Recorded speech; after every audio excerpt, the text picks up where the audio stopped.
Bonjour, il était avantageux que le Seigneur Jésus s'en aille, sinon il ne nous aurait pas laissé ce précieux ami qu'est le Saint-Esprit. Le Saint-Esprit, on peut se poser des questions, est-ce qu'on peut lui parler vraiment? Est-ce qu'il est Dieu? Oui, il est Dieu, oui, on peut lui parler. Et oui, le Saint-Esprit parlait.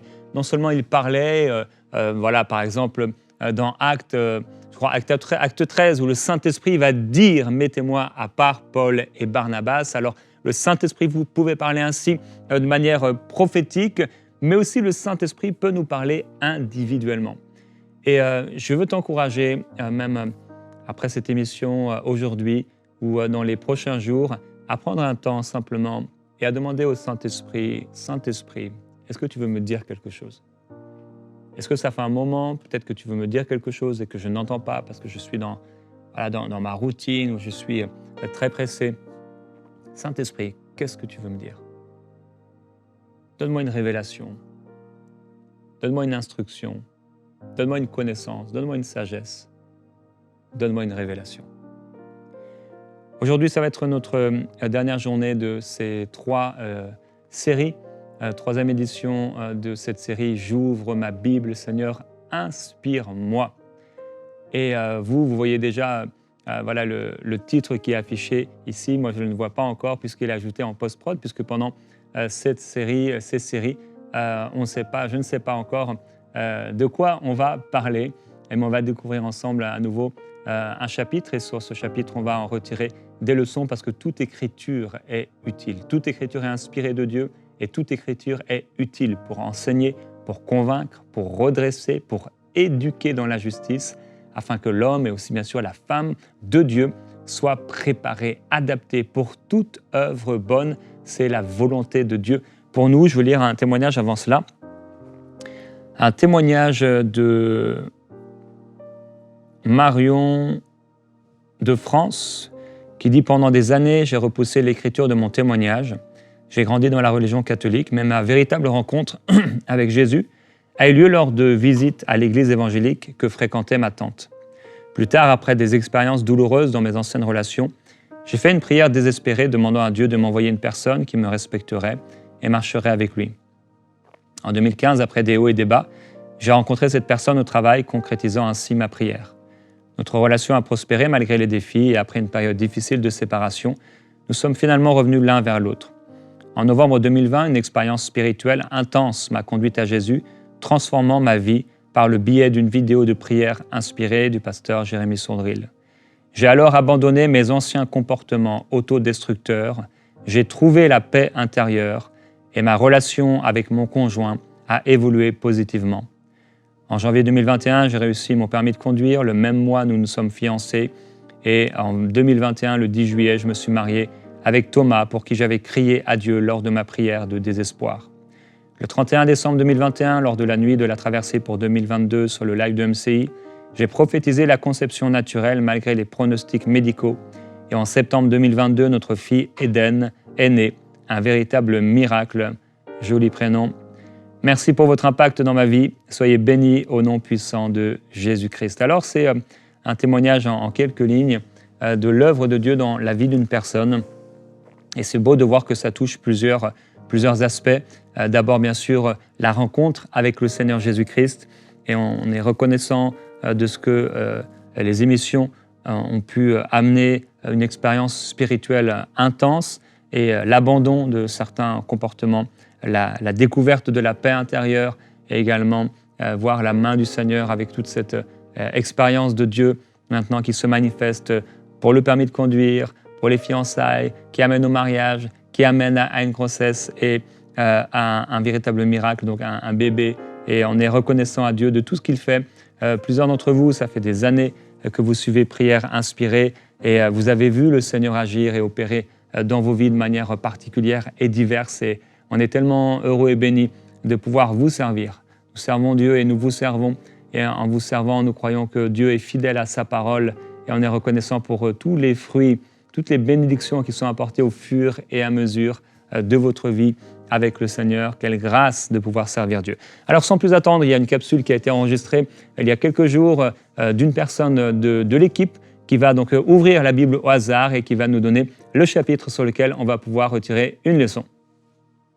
Bonjour tout le monde, moi c'est Aurélien, je suis opérateur caméra robotisé et cadreur vidéo chez EMCI TV. C'est un privilège, un plaisir, c'est extraordinaire pour moi de passer dans l'émission Prière inspirée. Merci Jérémy. Et vous savez quoi, j'ai une petite confidence à vous faire. Jérémy adore que je fasse la voix du papy. Et aujourd'hui pour toi Jérémy, c'est pas moi qui vais te lire un chapitre, c'est papy. Et papy, il est là présent sur le plateau pour vous, messieurs, dames. Alors aujourd'hui, je vais ouvrir ma sainte Bible et vous trouver un bon chapitre. Ça va se passer dans le psaume 23. Jérémy, bon courage à toi. Excellent, excellent. Aurélien, il est génial. Ah, merci Aurélien, merci papy pour ce psaume. Et Aurélien fait partie de l'équipe et il est cher à mon cœur puisque j'ai pu avec Romain aussi, qui est un frère ici en régie que vous avez déjà vu avec son épouse Emmanuel. On a pu prier pour Aurélien. Il ne connaissait pas encore le Seigneur et son cœur cherchait Dieu depuis longtemps. Et lorsqu'il est arrivé ici dans la région, je me souviens, la première fois qu'on s'est rencontrés, c'était devant ma maison. Et là, je savais un peu qu'il avait une vie pas facile, bien qu'étant encore jeune. Et j'ai eu un fardeau, le même fardeau qu'avait son ami Romain, par qui il est aussi passé pour venir au Québec. Et on a commencé à prier pour lui encore et encore. Et on priait régulièrement pour lui. Et on avait la conviction que le Seigneur allait le sauver. Et Aurélien est génial. Merci Aurélien. J'ai bien ri pendant la vidéo. Ah, que Dieu le bénisse. On le disait cette semaine, Éphésiens chapitre 4, on a tous reçu de Dieu des grâces différentes. Alors on a nos personnalités et on a des dons différents et il faut mettre ça au service de Dieu. Alors cette semaine, on a été dans Ésaïe au chapitre 53, un passage extrêmement connu. Et aujourd'hui, donc, Psaume chapitre 23, un autre passage bien sûr extrêmement connu. Alors le Seigneur, je crois, a voulu vous encourager par cela.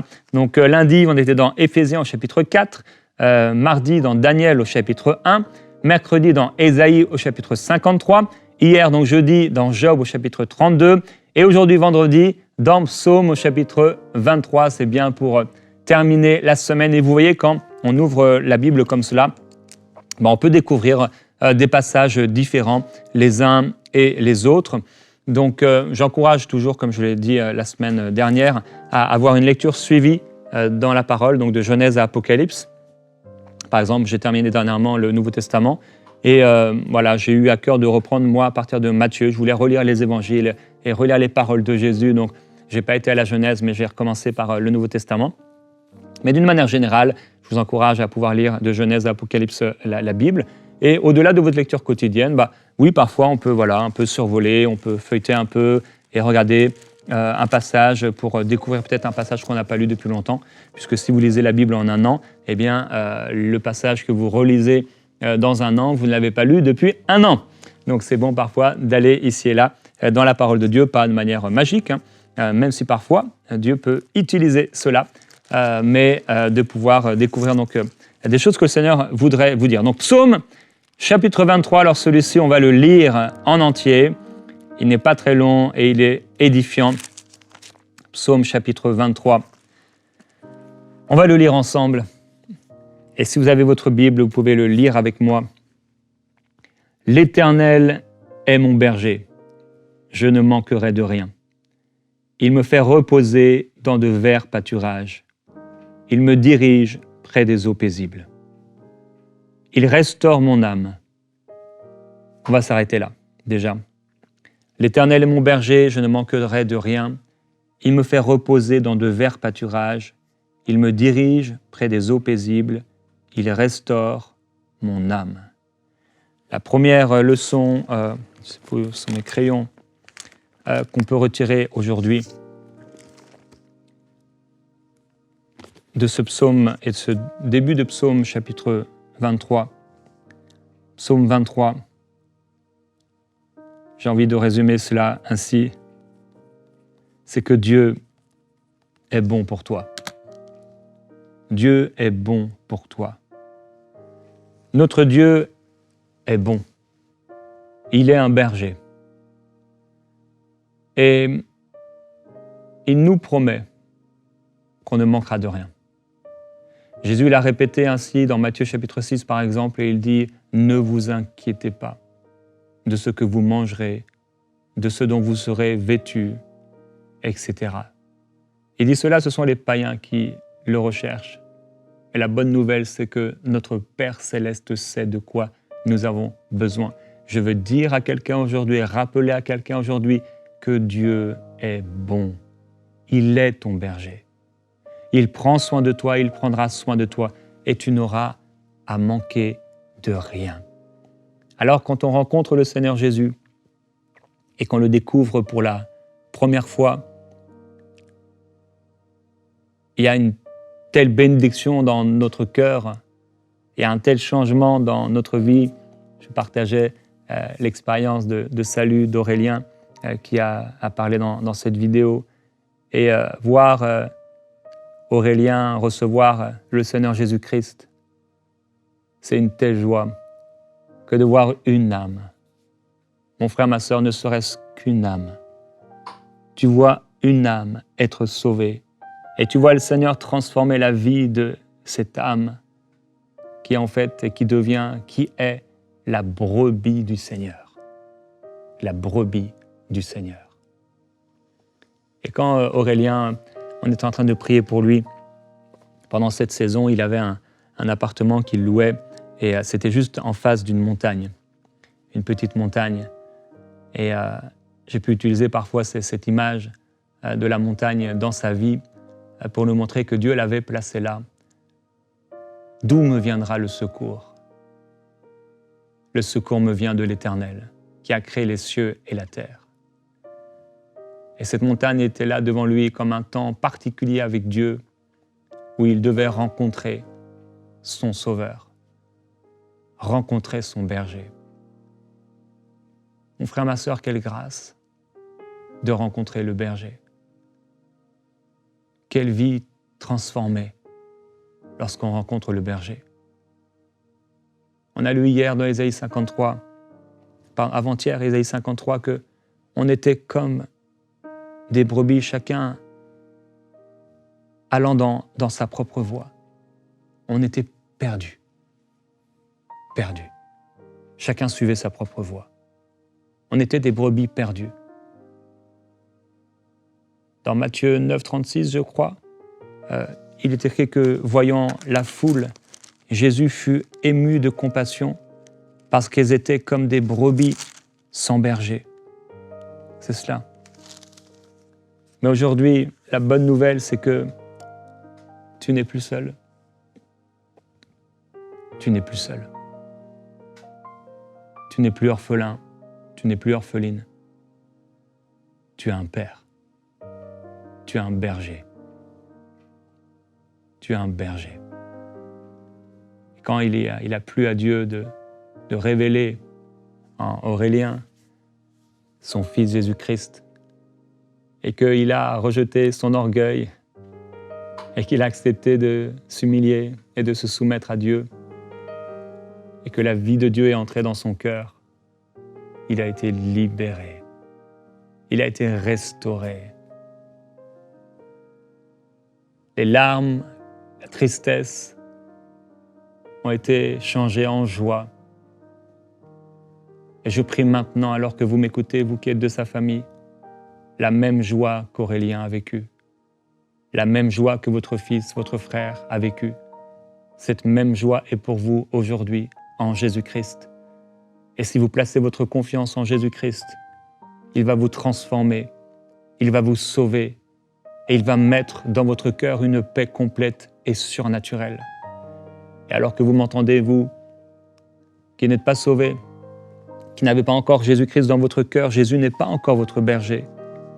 Vous avez peut-être Jésus dans votre tête.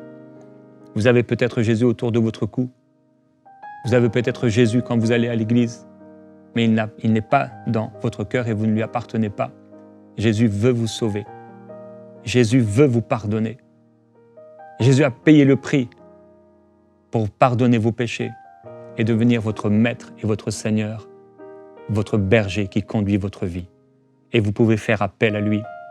Il y a une adresse qui s'affiche et je vous encourage à pouvoir aller sur cette adresse et faire cette prière pour recevoir le Seigneur Jésus.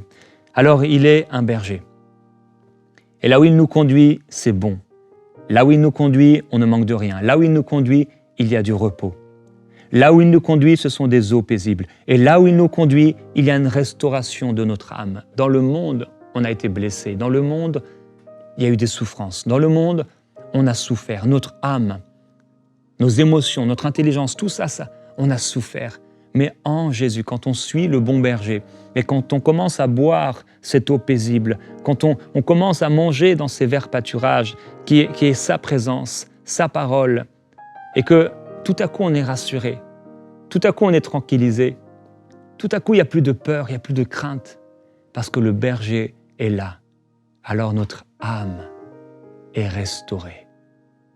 Nos pensées sont restaurées. Et la paix de Dieu qui surpasse toute pensée, toute intelligence, remplit nos cœurs et nos pensées. Recevez cela au nom de Jésus-Christ. Alors oui, la première leçon, c'est que Dieu est bon pour toi. Dieu est ton berger. Il me conduit dans les sentiers de la justice à cause de son nom. Donc il te conduira dans les sentiers qui sont justes, qui sont bons. Il te conduira dans ces eaux de repos, il te conduira et il te dirigera. La deuxième leçon de ce psaume, chapitre 23, c'est de savoir que Dieu te conduira. Tu peux avoir l'assurance, mon frère, ma sœur, que Dieu te conduira. Parce que tu lui appartiens, tu peux avoir la conviction que Dieu dirigera ta vie. Tu peux avoir la conviction que le Saint-Esprit, dont on a parlé d'ailleurs en introduction de cette émission, le Saint-Esprit te conduira. Le Saint-Esprit a quelque chose à te dire. Le Saint-Esprit te dirigera. Le Saint-Esprit est l'Esprit de Jésus. De la même manière que Jésus pouvait diriger ses disciples en leur disant « allons ici, allons là » ou « allez là », de la même manière, Jésus en nous, par son Esprit, nous dit de la même manière « allons ici, va ici ». Fais cela, il te conduit et il te conduit dans des voies qui sont justes.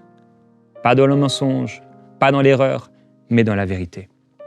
Le verset 4, « Quand je marche dans la vallée de l'ombre de la mort, je ne crains aucun mal, car tu es avec moi. Ta houlette et ton bâton, voilà mon réconfort.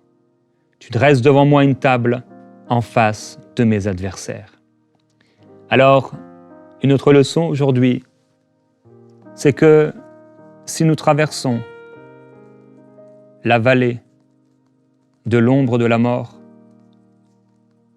nous ne craignons rien. J'aimerais dire à quelqu'un et rappeler à quelqu'un que si tu traverses aujourd'hui la vallée, ce n'est qu'un chemin, ce n'est pas ta destination. La vallée n'est pas ta destination. La vallée de l'ombre de la mort n'est pas ta destination, mais c'est un chemin parfois par lequel il faut passer. Mais sache, sois rassuré, le Seigneur est avec toi. Ton berger te connaît. Ton berger connaît parfaitement le chemin. Alors garde la main du berger dans ta main.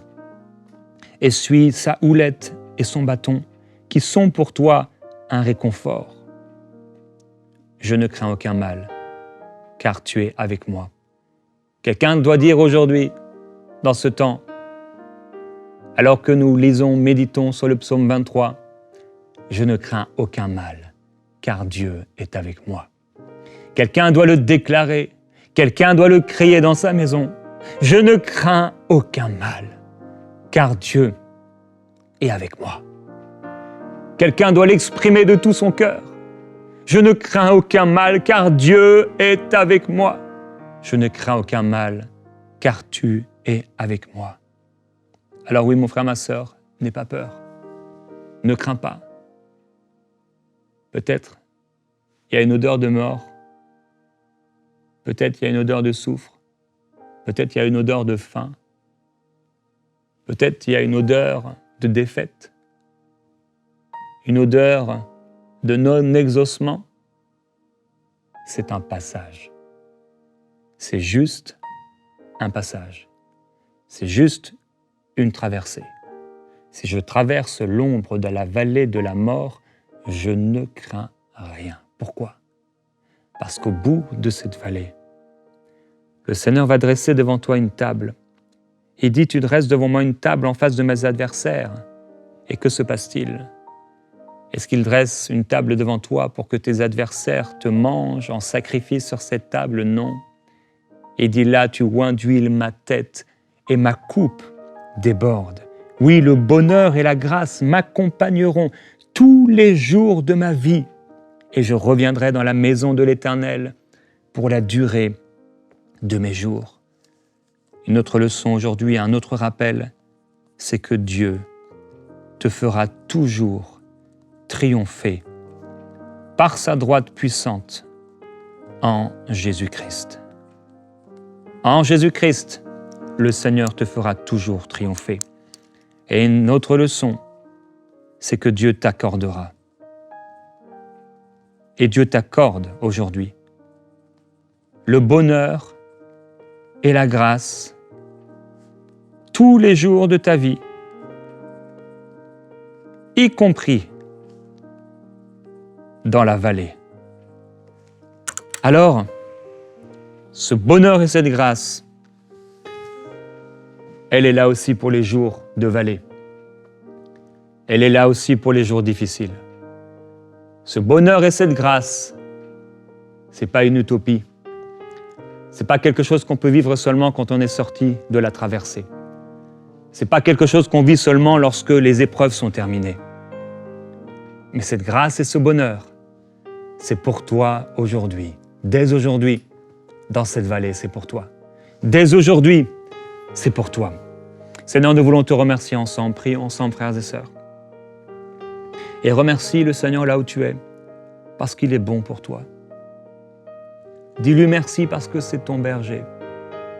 Dis-lui merci parce que là où il t'amène, c'est bon pour ton âme. C'est bon pour ton cœur. Tu seras nourri, tu seras arrosé et tu trouveras la paix. Seigneur, je prie pour celui et celle qui m'écoutent maintenant. Tu veux être son berger. Tu veux conduire cette brebis dans la vérité et dans la justice. Tu veux la conduire dans la paix et dans la joie.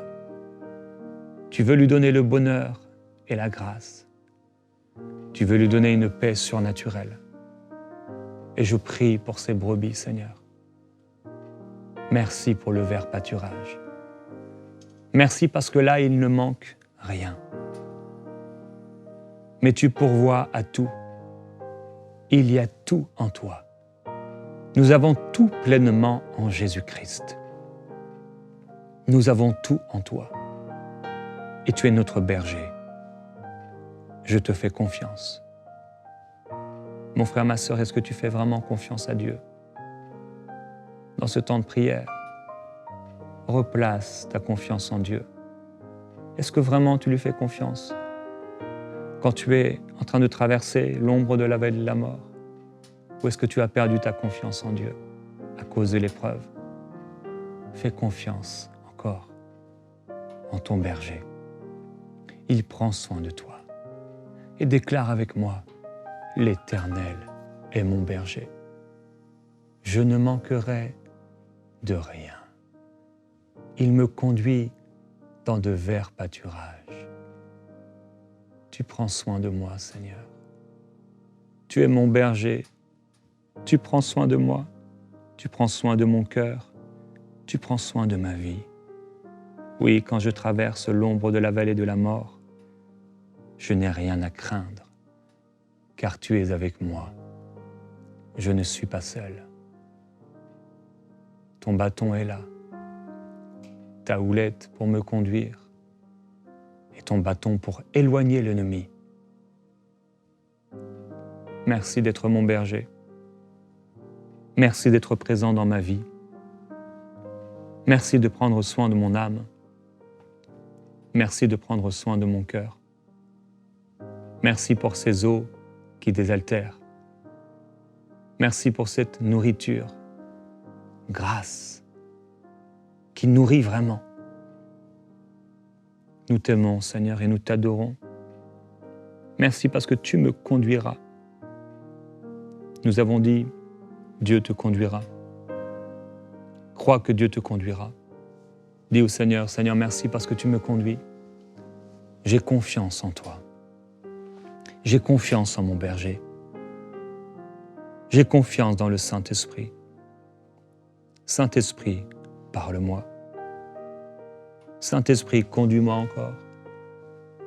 Seigneur, je crois que tu me dirigeras dans cette vallée. Je crois que tu m'en feras sortir. La vallée n'est pas la destination finale. Mais dès maintenant, au milieu de cette vallée, je peux trouver un vert pâturage. Au milieu de cette vallée, je peux trouver des eaux qui désaltèrent.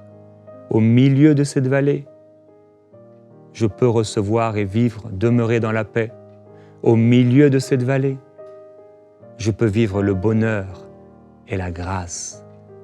Car il est écrit, oui, le bonheur et la grâce m'accompagneront tous les jours de ma vie.